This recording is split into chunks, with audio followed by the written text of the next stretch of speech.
கர்த்தரிடம் மகிமைப்படுவதாக. தினம் ஒரு லோக வார்த்தைக்காக கர்த்தரிடம் நன்றி செலுத்துகிறேன். இந்த ஒரு வேதத்திலிருந்து ஒரு வசனத்தை நாம் பார்க்க போகிறோம். இதன் மூலமாக நீங்கள் தினம் ஒரு வசனத்தை நாம் பார்த்து வருகிறோம்.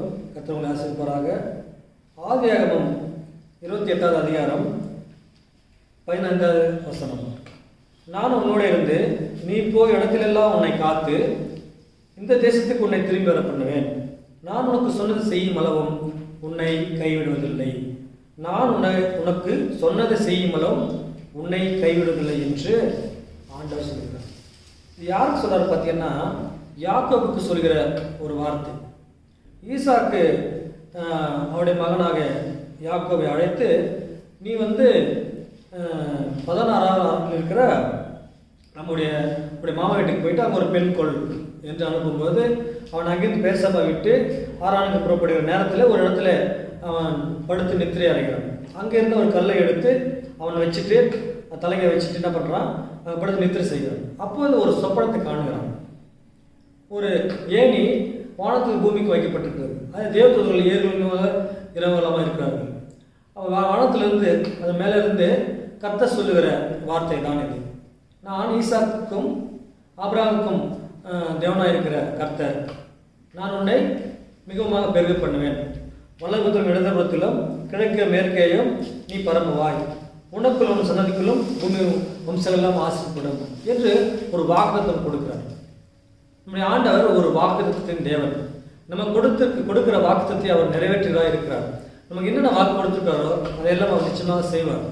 யாக்கோபு கொடுக்கிற வாக்குத்தத்தை அதுதான், நான் உன்னோட இருந்து நீ போகிற இடத்துல எல்லாம் உன்னை காப்பேன். அப்போ இவங்க தேசத்தை விட்டு வேறு தேசத்துக்கு போகிறார். உன்னை மோடி தேசத்துக்கு கொண்டு வருவேன், அதாவது காண தேசத்துக்கு மோடி உன்னை கொண்டு வருவேன். இவர்கள் அடிமைத்தன வீடாக எகிப்துக்கு செல்கிறார்கள். அங்கே அவர்கள் அடிமைப்பட்டிருக்கிறார்கள். 4 வருஷமாக அடிமைப்பட்டிருக்கிற அந்த ஜனங்களை மோசையின் மூலமாக ஆண்டவர் என்ன பண்ணுறாரு, மறுபடியும் தேசத்திற்கு திரும்பி செய்கிறார். பாலும் தேன் விடுகிற அந்த காண தேசத்திற்கு அவர்கள் மறுபடியும் வருகிறார்கள். அது இந்த யாக்கோபின் சந்ததி மூலமாக நடக்கிறது. அதனால பார்க்குறோம், யாக்கோபு கொடுத்திருக்கிற அந்த ஆசீர்வாதம் அதை வேதத்தில் பார்க்குறோம். ஆபிரகாம் தேவனும் யாக்கோபின் தேவனும் ஈசாக்கின் தேவனுமாக அப்படின்னு நம்ம பார்க்குறோம். அப்போ ஆபிரகாமோடு இருந்த தேவன், ஈசாக்கோட இருந்த தேவன் யாக்கோபுடன் இருக்கிறார். அவன் செய்கிற காரியம் எல்லாத்தையும் அவன் வாங்கி செய்கிறார். அவன் கொடுத்த வாக்குத்தத்தை கர்த்தர் நிறைவேற்றுகிறார். உன்னை திரும்ப இந்த தேசத்துக்கு நான் வர பண்ணுவேன், மறுபடியும் வர செய்கிறார். எவ்வளோ போராட்டங்கள் மத்தியில், கஷ்டங்கள் மத்தியில் அவள் இருந்தாலும் அவள் மறுபடியும் தேசத்துக்கு வர பண்ணுகிறார். அப்போ சொல்றாரு, நான் உனக்கு சொன்னது செய்யும் அளவு. ஆண்டவர் நமக்கு சொல்லுகிறார், ஒவ்வொரு நாளும் ஒவ்வொரு காரியம் செய்கிறார். சொல்லுகிறாரு, அந்த சொல்லுகிற அந்த வாக்குத்தத்தின்படி அவர் செய்கிறார். நான் உன்னை கைவிடுவதில்லை. நம்ம நிறைய பேர் பார்த்தீங்கன்னா நமக்கு ஒரு வாக்கு கொடுப்பார்கள்.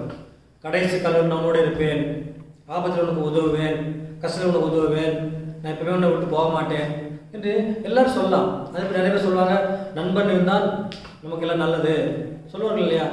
ஆனால் யாருமே பார்த்தீங்கன்னா நம்மளை ஒரு ஸ்டேஜில் நம்மளை கைவிட்டுருவாங்க. நீங்கள் நம்பினவர்கள் என்ன பண்ணுவாங்க, கைவிட்டுருவாங்க. பிரபுக்களை பார்க்கலாம் கர்த்தர் பேரில் பற்றுதல் இருப்பது நலம் என்று பார்க்கிறோம்.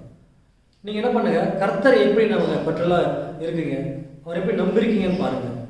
அவருடைய வாக்குத்தத்தை நீங்கள் பிடித்துக்கொள்ளாத இருக்க வேண்டும். கர்த்தர் கொடுத்த வாக்கு தத்தம் நம்மை பாதுகாக்கிறது. இதோ என் உள்ள கையில் உன்னை வரைந்திருக்கிறேன், நான் உன்னோடு இருந்து கர்த்தர் செய்யும் காரியம் மிகவும் பயங்கரமாக இருக்கும் என்று பார்க்கிறோம். நிறைய வசனங்கள் பார்க்கிறோம். ஒவ்வொரு நாளும் அவருடைய வாக்குத்தத்தம் நம்மை பாதுகாக்கிறது. ஒவ்வொரு நாளும் அவருடைய வசனம் நம்மை பாதுகாத்து வருகிறது. ஆண்டவர் கைவிடாத தேவன். இதோ நான் உன்னை விழுவதில்லை, உன்னை கைவிடுவதில்லை அப்படின்னு பாருங்க. அப்போ இந்த யாக்கோபு கொடுத்துக்கிற அந்த ஆசீர்வாதங்கள் பார்த்தீங்கன்னா மிகப்பெரியதாக இருக்கிறது. அவங்க அதுக்கப்புறமா எகிப்தில் பஞ்சங்கள் இது வருகிறது, மிகவும் கஷ்டப்படுறாங்க. ஆனாலும் பார்த்தீங்கன்னா எல்லாவற்றிலுமே அவங்களோட கர்த்தர் இருக்கிறார். பஞ்சம் புனிதாகிறது. கர்த்தர் சொன்னபடி செய்கிற தேவன். அவர் என்ன பண்ணுறாரு, மனுஷன் மாதிரி அவர் அல்ல, சொன்ன வாக்குத்தத்தை நிறைவேற்றுகிற ஒரு கர்த்தர். நான் சொன்னது செய்யும் அளவும் உன்னை கைவிடுவதில்லை என்று சொல்கிறார். கர்த்தர் நம்ம கொடுத்துற வாக்கு தத்தத்தை நம்ம ஒவ்வொரு நாளும் தியானிக்க வேண்டும். நம்ம மாதம் சபையில் வாக்குத்தத்த கார்டு எடுப்போம். வருஷம் ஆண்டு நமக்கு ஒரு வாக்குத்தத்தை கொடுப்பார் என்று அதை போய் எடுப்போம். அதை நம்ம ஒரு கேர்லெஸ்ஸாக எடுக்காதபடி ஆண்டவர் பயபக்தியோடு அதை எடுத்தால் கர்த்தர் என்ன பண்ணுவார்? அந்த வசனத்தின்படி நம்மை நடத்துவார். அவர் கொடுத்த வாக்குத்தத்தம் அப்படி. நமக்கு என்ன வாக்கு கொடுத்துருக்காரோ, இந்த உலகத்தில் கர்த்தர் வந்தார் பார்த்தீங்களா, நான் வந்து உன் பாவங்களை போக்குவேன் அப்படின்னு வந்தார். நான் உன்னை ரட்சிப்பேன் அப்படின்னு வந்தார்.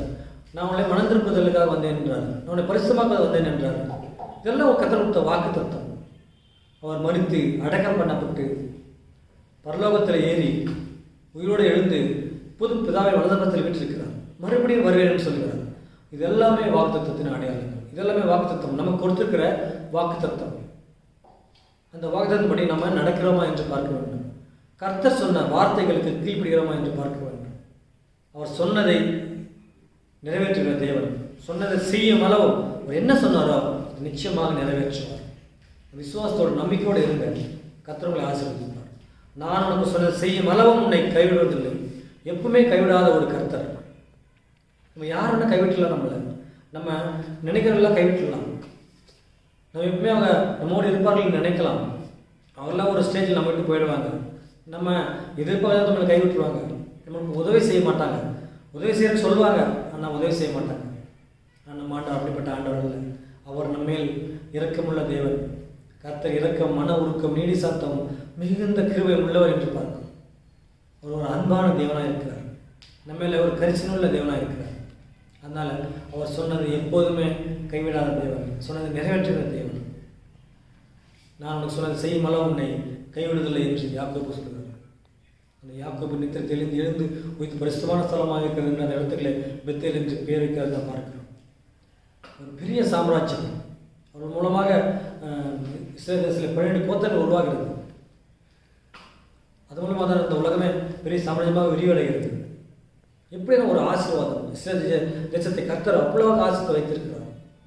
பாலும் தேனோடு காண தேசம் அனுப்பியன்னு சொன்ன தேவன் அவர் மறுபடியும் கொண்டு வந்து அந்த இடத்துல அவர் மிகவும் பழுகி பெருகி அவர் உலகம் முழுவதுமாக உலகத்தில் எல்லா ஜனங்களும் அவங்களை பார்த்து ஆச்சரியப்படும்படியாக பயப்படும்படியாக இப்போ வைத்திருக்கிறார். அந்த ஆசீர்வாதங்கள் கர்த்தர் நமக்கு கொடுத்துருக்கிறார். நீங்கள் எதுக்கும் கலங்காதீங்க, எதுக்கும் பயப்படாதீங்க. கர்த்தர் உங்களோடு இருக்கிறார். இந்த புதிய நாளிலும் இந்த புதிய நாளில் கர்த்தர் சொன்ன அந்த வாக்கு தத்தம், நான் உனக்கு சொன்னது செய்யும் அளவு உன்னை கைவிடுவதில்லை. இதை நம்பி நீங்கள் இருங்க. கர்த்தர் ஆசீர்வாதாங்க. ஆமென். இப்போ ஜெபிக்கலாமா?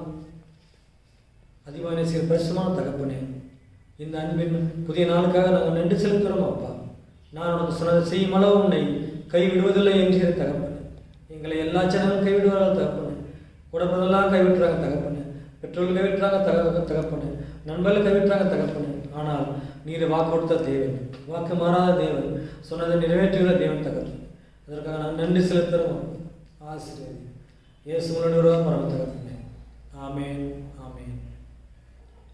கர்த்தர் ஆசீர்வாதாக. ஆமென்.